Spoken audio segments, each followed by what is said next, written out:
All right, guys. Welcome, welcome, welcome. So, doing a little bit of a follow up on the story, the investigative report we had that came out last week. If you haven't checked, we had another one that came out this week, but the story in North Carolina. Hi, guys. Come on in. Come on in. The story here in North Carolina is this: a new bill came out that we like this bill. It would address with a very heavy hand sexual groomers and teachers that have committed sexual acts against children in the classroom. There should be felony enhancement. So part of the bill has that. Part of the bill has something else we're going to tell you about. But the bottom line is this: is that the way that the teacher licensure works, it doesn't work. That's the take home. It doesn't work because teachers are required, and we understand this, to report. If a teacher is suspected or under investigation for sexual abuse, they have to report that to the state within 5 days. But then what? Right? Our investigation found that nothing actually happens after that happens as a result of that. So I'm bringing on tonight Angie Todd. Hey, Angie, how are you? Good. How are you tonight? Doing great. Doing great. So, well, sort of great. Not a good topic to have to talk about, right? No, it's not. I was very shocked when I found out myself. Yeah, a lot of school boards were. So let me tell you how we conducted this study out there for everybody in the audience. We took just the press clippings for about 40 teachers who have been arrested. Now, they have not been convicted. So they have been arrested for things like indecent liberty with minors, actually rape, recording children in various stages of undress. And we wanted to know what would happen, and they taken out of the classroom, what happens to their teaching licenses. So we have found, shock of all shock, that convicted child predators were still licensed to teach in the state of North Carolina. And it's now, Angie, the loops aren't always closing at the state, right? You're on a school board tonight. You're speaking for Angie Todd. You're not speaking for your school board. Tell us about what you do, how long you've been serving, all of that good stuff. So I was sworn in December of this 2022, but I've been following the school board since June of 21. And in that process, that's when I decided to put my name on the ballot and run. This story about this teacher in particular in our district happened in that time frame in April of last year when it was discovered. I did some research on that at that time. However, it was an open court case, so really the only thing you could find was files, what charges have been filed, that kind of thing. So I guess my assumption was at that point he didn't have a teacher's license, because I couldn't imagine in that situation him still being able to access other children until at least the court process had gone through. Let's give you an idea, guys, of who we're talking about. So the very first thing is this. So we're going to follow the bouncing ball with this report. And so what we discovered in our investigation in Onslow County, there was a guy named Stephen Joseph Barra. He put cameras allegedly. He's actually up on 10 counts of felony, or excuse me, that was my phone. Whoops. He's up on 10 counts of, I think, recording children again in various stages of undress. Your school district did the right thing. Principals and superintendents, we have found, going district by district, by and large, they're doing the right thing. They're reporting this to the state. Correct. But the state's dropping the ball. The state's dropping the ball. They're not reporting this. So this dude was charged back in April 29th, 2022, and he still has a current teacher's license when right on the spot, this particular teacher, when he was confronted with the allegations, my understanding is that from the HR person there in Onslow, he surrendered his license. And you guys, that's what happens almost all the time, right? Guy gets arrested. The school has already done an internal investigation, but this license surrender is not recorded at the state. And so, guys, here's what it can happen. And I'm really excited about this. School districts in North Carolina are not required to do background checks. And that means, Angie, you know as well as I, a teacher can go to the next state, next county, and fall through the cracks. Correct. And then there's no record of anything until the actual convention comes through. And even then, I don't know how that relays from state to state. Right. So one of our cases that we looked up, a guy was out on bail. Okay, so what happens is you get arrested and, post a $25,000 bail, whatever it is, and then you're out until the trial.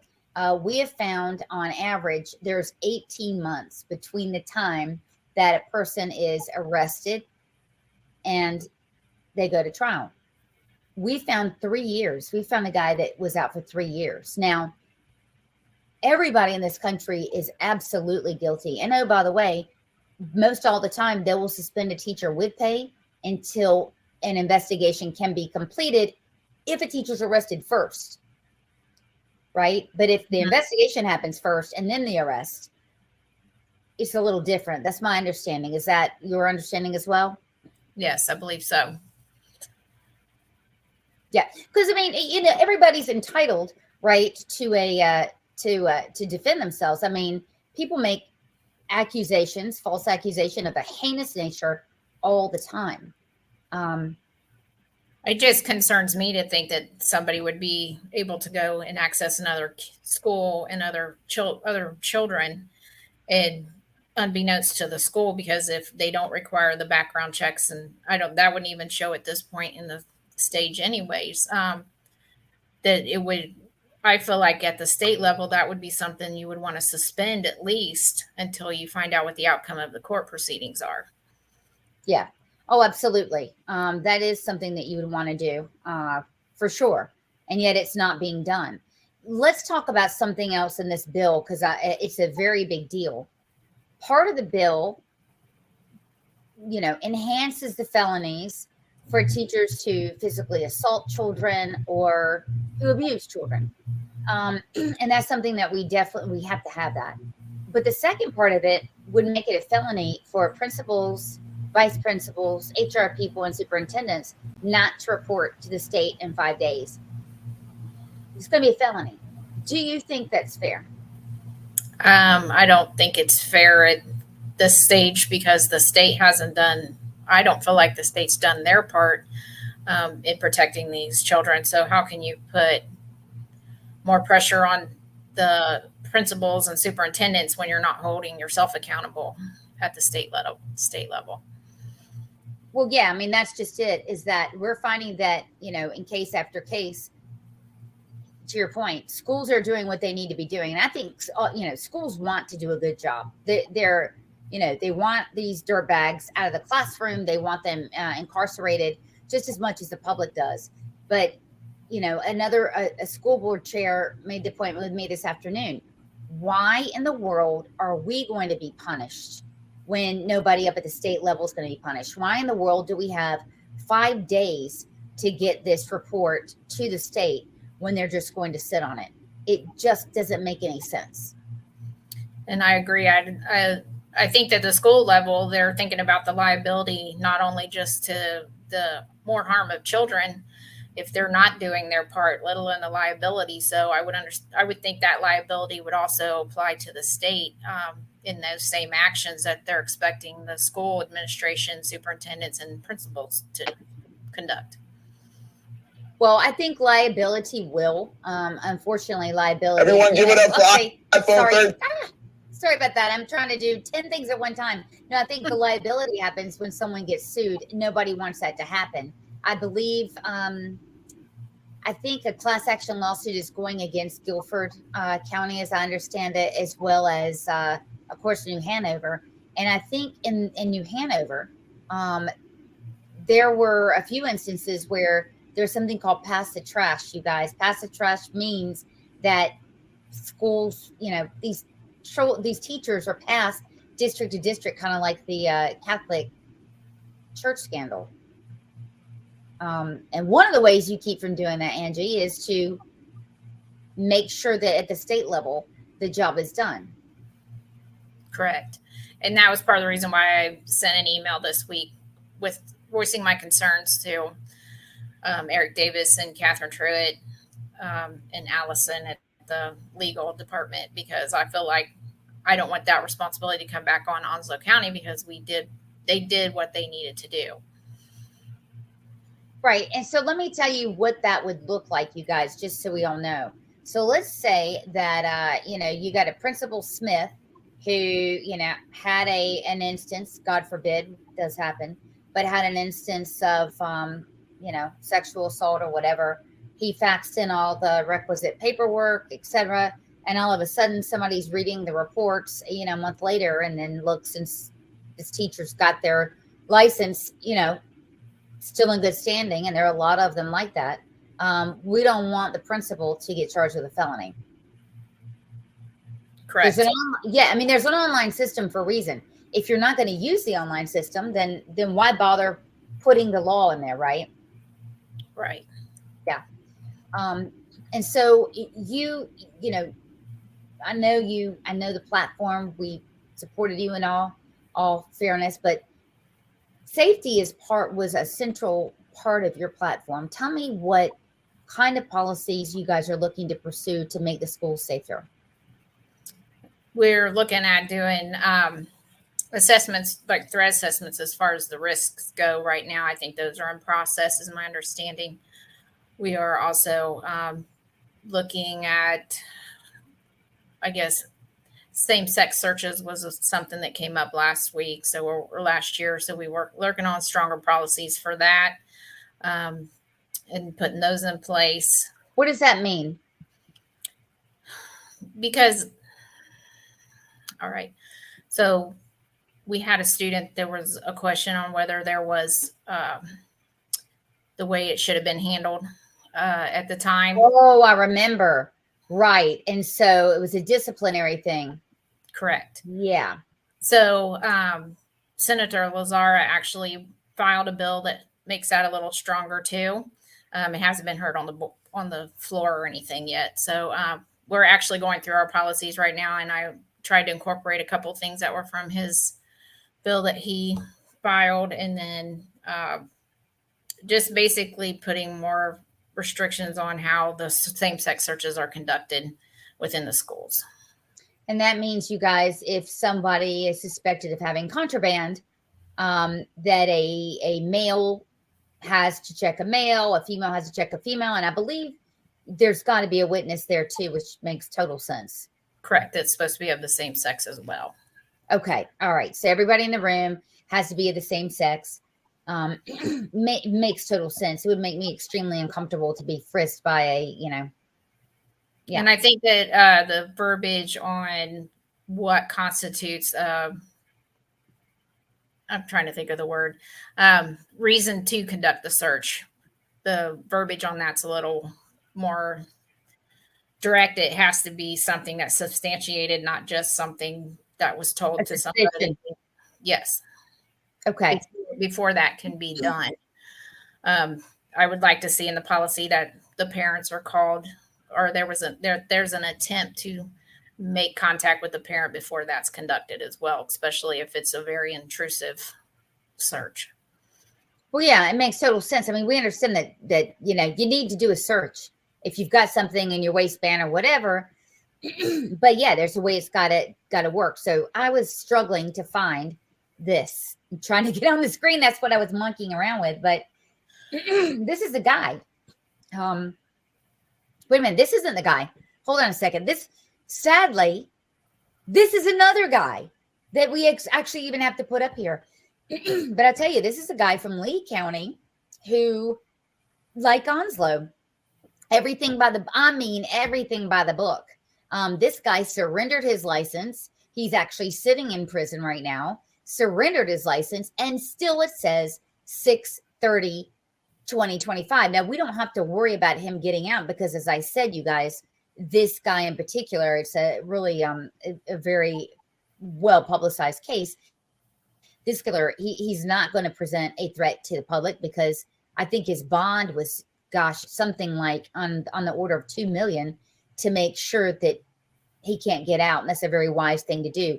Not a lot of judges are that strict on this. So I'm going to show you this. There's not a lot that has come from the Department of Education, the Federal Department of Education, but this is something that is actually useful, and I'm going to show it to you. So this is really the best practice, like the gold standard, you guys, of how to keep the state school system safe.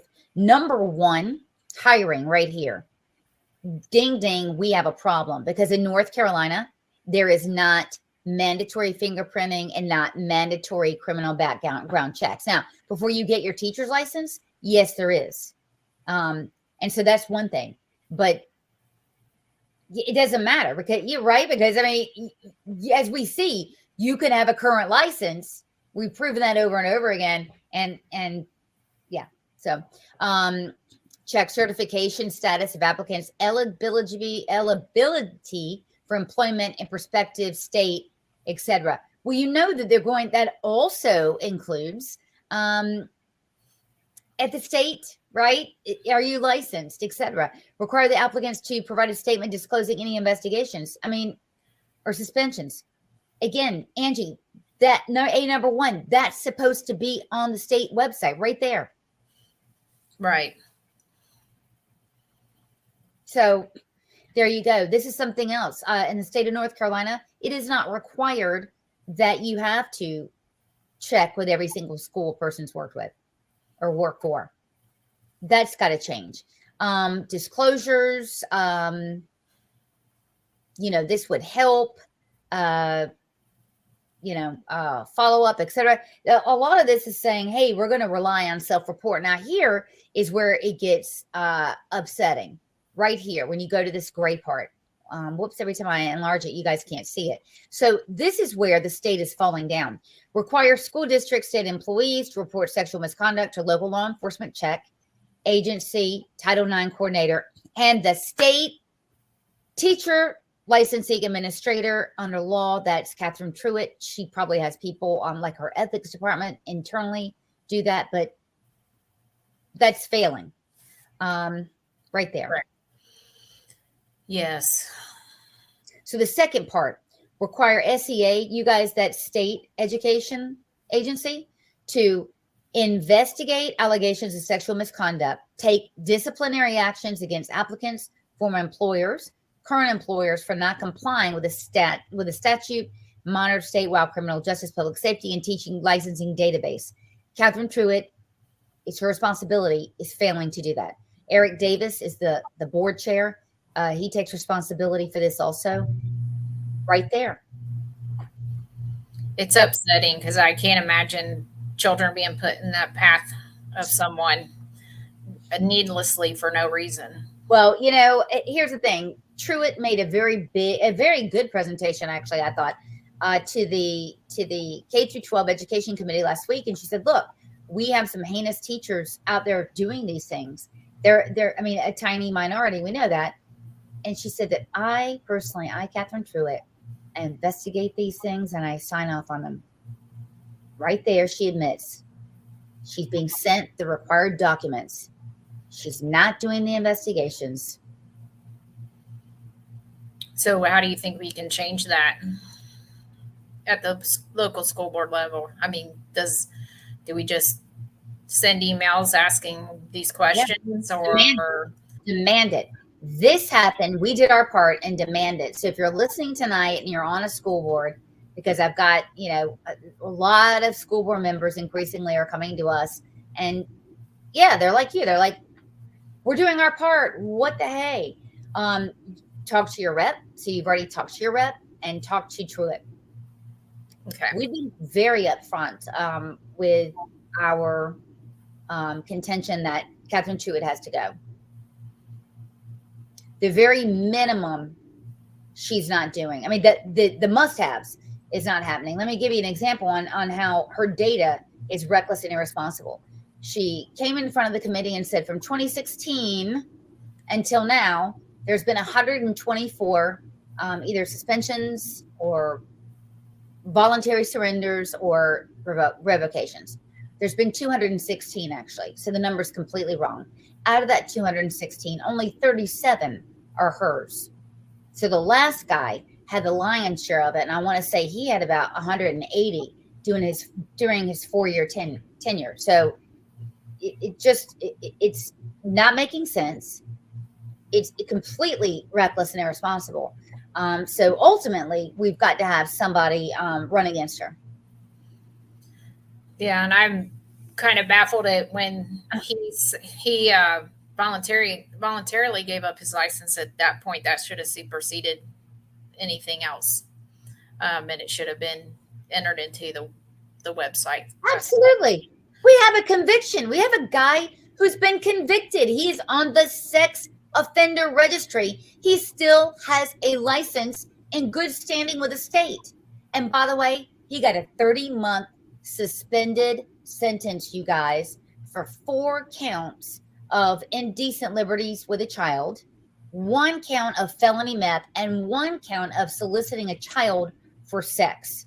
Cabarrus County, by the way, we're looking to find out who that judge is, because they got to go too. So clearly, Ed First Alliance needs to get involved in more than just school board races here. We've got to get involved all up and down the chain to make sure that children are safe. And it's going to take all of us getting involved. It's absolutely going to. It's what is happening is it's unconscionable, and we as a state deserve better, quite frankly, than the way that our electeds have been treating us and treating our families and children. So, right. So, I'm glad that we're starting to band together and make differences and change things and keep our children safe, because at the end of the day, that's what needs to be the most important thing. Absolutely. It transcends politics, transcends everything. And by the way, it's something that we all have in common. So if you're listening tonight, no matter, if a lot of people tell me, oh, my rep's a Democrat and I don't know them. Well, they're still your rep, right? And this is an issue that you can approach them with. You should approach them with. You need to. They need to get on the horn. Actually, I talked to my rep tonight. She's a Democrat. Doesn't matter. She was floored, infuriated. This affects everyone. And I agree. I think that's something in Onslow County that we've been able to come together on, is everybody wants our children to be safe, whether it's security issues or issues like this where it's offenders. It's going to take all of us getting together to make those differences, and we've got to set the other stuff aside and make this our priority. I agree. Well, I want to thank you for giving us your perspective on this as a concerned parent. You and I talked about, this before I even did this investigation. It's concerning, and everybody, we deserve answers, and we deserve to have the state pick up their responsibility. We do. And I think that we're all in this country, state, community, we're all about, we need to start holding people accountable for the jobs they took on. And if you're an elected official, that's something that you have to step up for. And that needs to apply at all levels. So absolutely. It's all about accountability, not about excuses. So, well, thank you again for coming on tonight and giving us your point of view. Just so you know, guys, calendar-wise, we've got Melissa Mason coming on Thursday. She is a current board member in New Hanover. They've had a lot of problems. She called me up and said, hey, I've got to sound off on this. We cannot have a pass the trash is what they call it, Angie, going from district to district. We're going to take care of it at the district level. Got to have some help from the state. So we're getting school board members from all across the state wanting to speak up about this problem. Well, I'll be sure to watch. Thank you for having me on tonight. I appreciate it. Thursday night. All right, guys. Good night. Thank you, Angie. We'll see you. Keep doing a great job in Onslow. All right. Thank you. Good night. Bye-bye.